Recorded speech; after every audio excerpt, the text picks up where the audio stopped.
Bom, Tribunal Superior Eleitoral restringiu a Jovem Pan de tratar de fatos envolvendo acusações contra o ex-presidente Lula.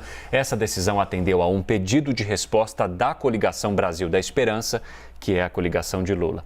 Sobre essa decisão do TSE, a gente vai conversar agora ao vivo com o jurista e professor Walter Maierovitch. Professor, seja muito bem-vindo, é um prazer falar contigo aqui ao vivo. Gostaria que o senhor trouxesse a sua avaliação sobre essa decisão e essa restrição à cobertura feita pela emissora.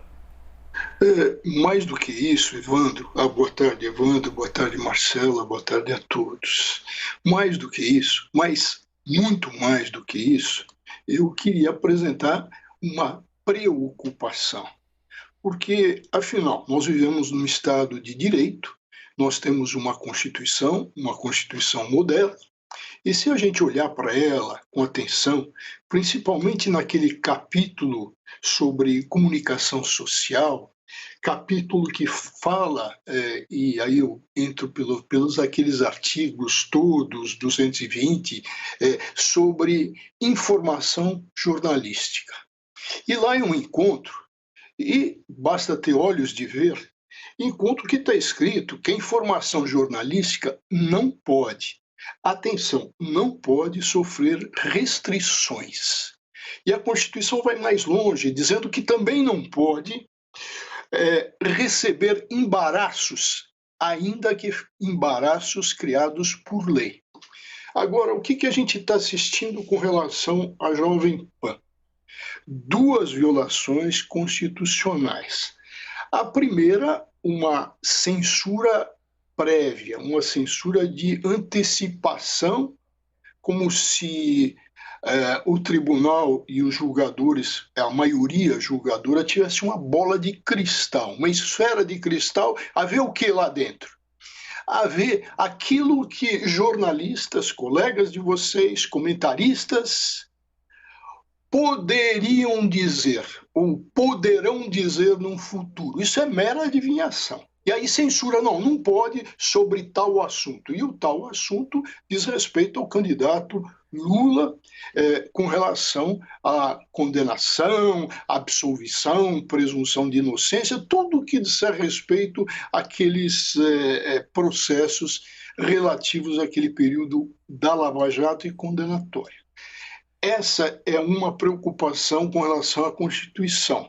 E outra preocupação que tem diz respeito a uma coisa muito antiga, Evandro, Marcela, mas muito antiga.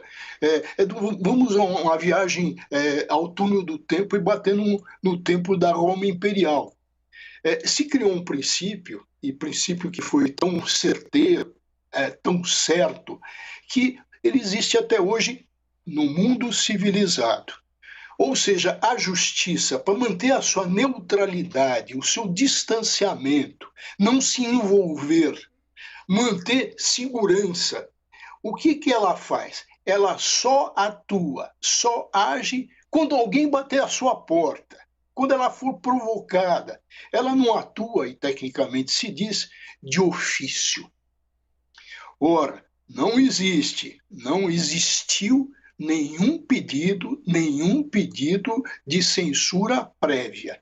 Quer dizer, o tribunal, por sua maioria, estabeleceu censura prévia, de não se poder se manifestar sobre certo assunto no futuro, quando ele só deveria atuar naquilo que foi objeto do pedido, vale dizer, direito de resposta, que está na Constituição, e tem lei, uma lei de 2015, muito recente, estabelecendo como isso se dá, e atuando em restrições diante de fake news. Então, esses dois pontos me chamaram muita atenção e geraram a minha preocupação, Evandro e Marcelo.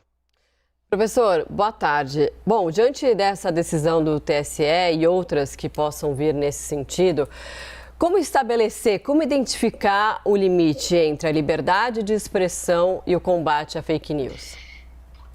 Olha, veja, o combate à fake news deve ser estabelecido, ou deveria ter sido estabelecido, todo um projeto, porque a Justiça Eleitoral ela não tem quadros com relação a magistrados, ela empresta, são juízes estaduais que trabalham nas suas varas e que em período eleitoral eles têm essa incumbência maior. Essa incumbência complementar, ainda que de estaduais, à matéria federal. Então, e o que acontece depois? Esse que é o problema, porque o tribunal perdeu essa guerra, não está conseguindo nada com relação a fake news, estava despreparado para enfrentar essa guerra.